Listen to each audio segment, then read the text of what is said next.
The night everything changed, a father's silent sacrifice. The moment everything shattered.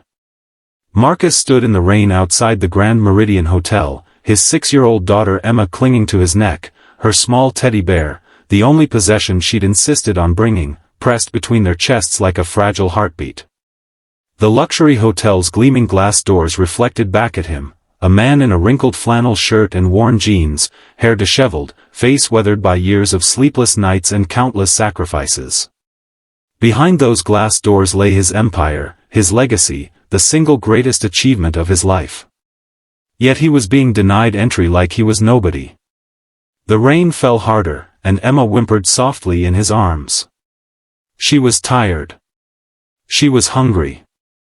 She had been in the car for 8 hours because Marcus had driven straight from the hospital after his shift as an emergency room nurse, a job that paid enough to own a luxury hotel but never left him enough time to enjoy it. Every penny he earned went back into the business.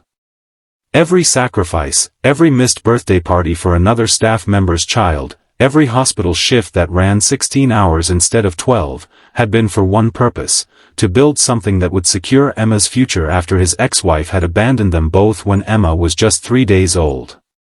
Marcus checked his phone again. 11:47 p.m. They had a reservation under his personal name, a luxury suite reserved for him months in advance. His general manager, Victoria, should have been expecting him. He'd sent her a message that morning, arriving tonight for a surprise inspection tour, something he tried to do every few months to ensure his hotel maintained the 5-star standards that had made it famous across the region. He took a deep breath, set Emma down gently, took her small hand, and pushed through the revolving doors. The lobby was stunning, as it always was, soaring ceilings with crystal chandeliers, pristine marble floors that reflected the soft golden lighting, arrangements of fresh flowers that cost more than most people's monthly rent. He designed every inch of this space to feel like stepping into a dream. But as he walked across that marble floor, his mud-splattered shoes leaving small traces on the pristine surface, he felt the weight of judgment falling on him like the rain still clinging to his jacket. The woman at the front desk looked up. Her name tag read, Crystal. She was new, probably hadn't worked there more than a month. Her expression shifted from welcoming hospitality to something else entirely, skepticism, disdain, a barely concealed curl of her upper lip.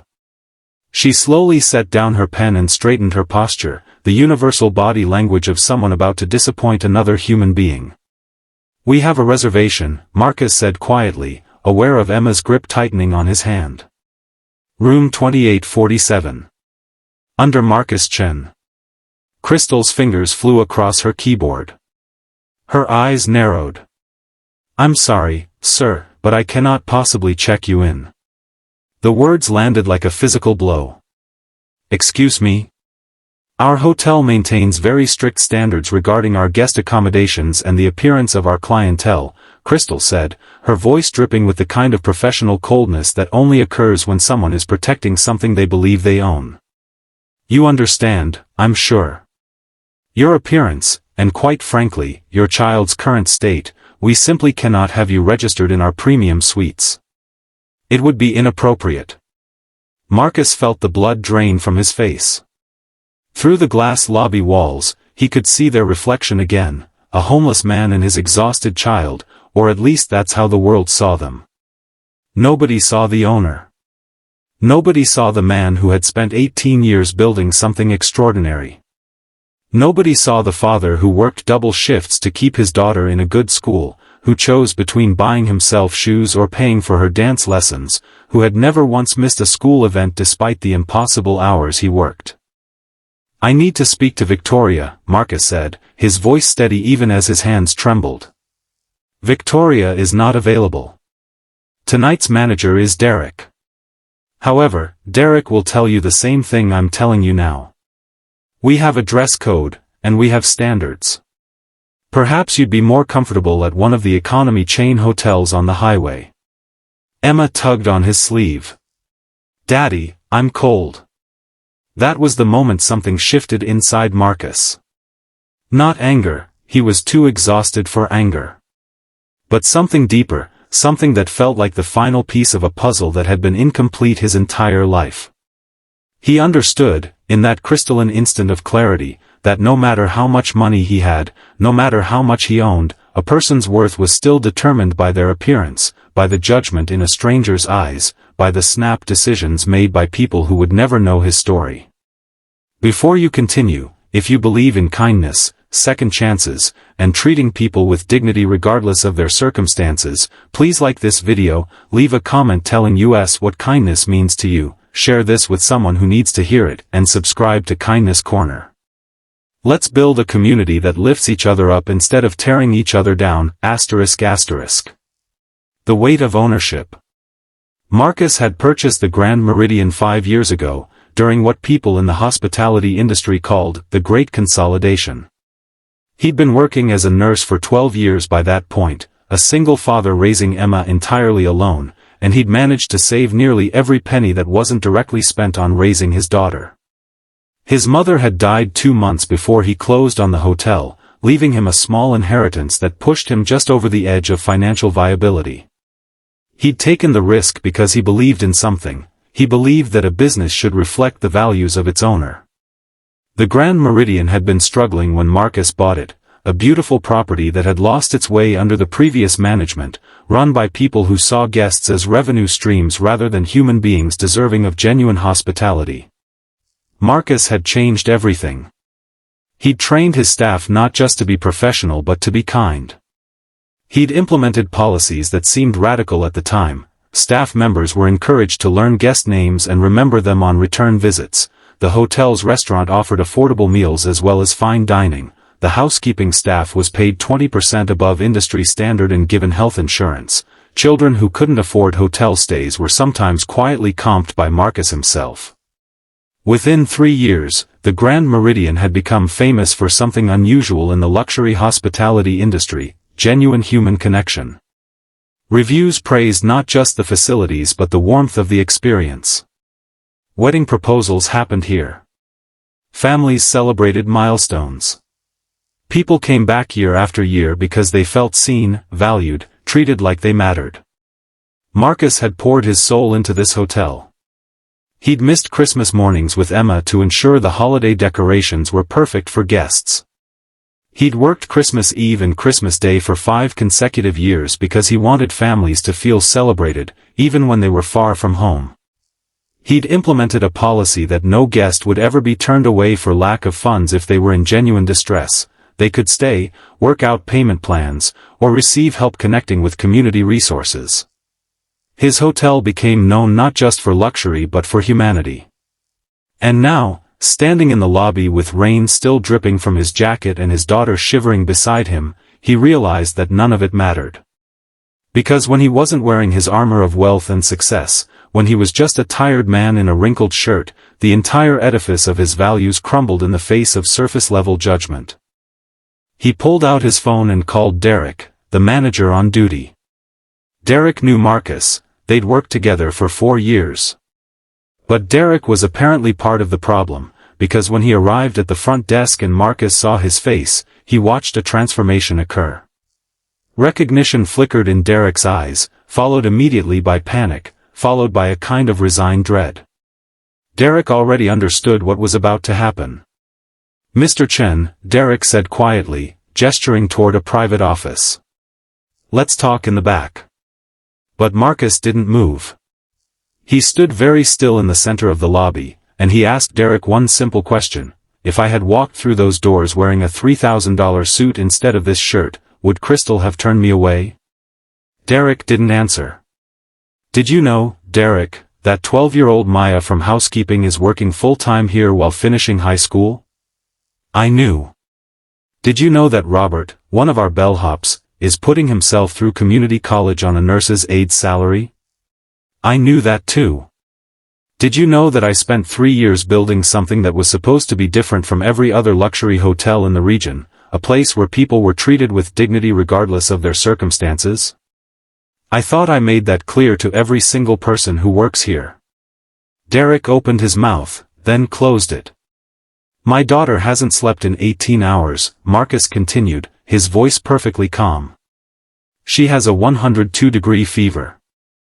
I brought her here because I thought her father's own hotel would be a safe place for her to rest while I decided whether to take her to emergency care. And instead, she was treated like she was contaminating your pristine lobby. The fire. The firings began the next morning. Marcus didn't make a grand show of it, he didn't call an all-hands meeting or make dramatic pronouncements. He simply began going through the staff one by one, starting with Crystal and Derek, and continuing through anyone he'd witnessed making decisions based on prejudice rather than principle. 14 people in total. 14 people who had violated the one sacred rule of his hotel: treat every human being like they matter. Some of them cried. Some of them begged. Some of them claimed they'd been misunderstood.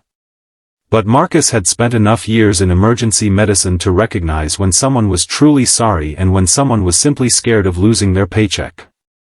Most of them fell into the latter category. What made it worse was understanding why they had behaved that way in the first place. They weren't necessarily bad people. They were people who had internalized the values of an industry that prioritized wealth above humanity. They had absorbed the subtle, and not so subtle, messages that certain types of people belonged in luxury spaces and others didn't. They were following the unwritten rules that everyone around them seemed to accept without question. But Marcus had never accepted those rules. The firing sent shockwaves through the small city where his hotel operated. Media outlets picked up the story: luxury hotel owner fires 14 employees for discriminatory behavior.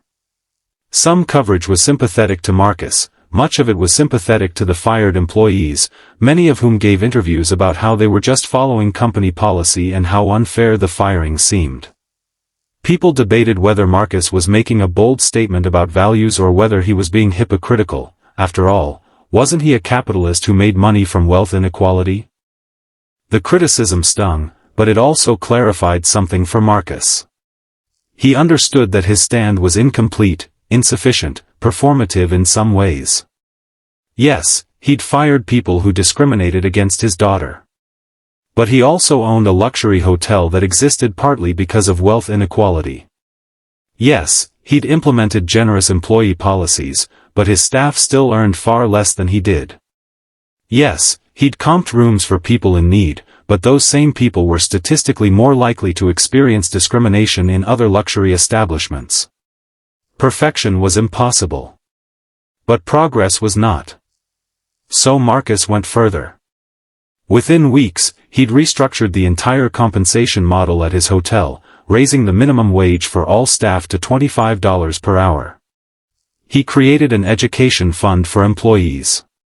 He implemented blind hiring practices to ensure that people from marginalized communities had equal opportunities. He established a community program where underprivileged kids could work part-time for the hotel and earn not just money but mentorship and skills training. The transformation. What happened next was something nobody expected, including Marcus. Instead of the hotel's reputation suffering, business actually increased. Word spread through the city and then through the region and then, thanks to social media, through the entire country. People wanted to stay at the Grand Meridian not because it was the most luxurious hotel in the area, but because it was the most humane.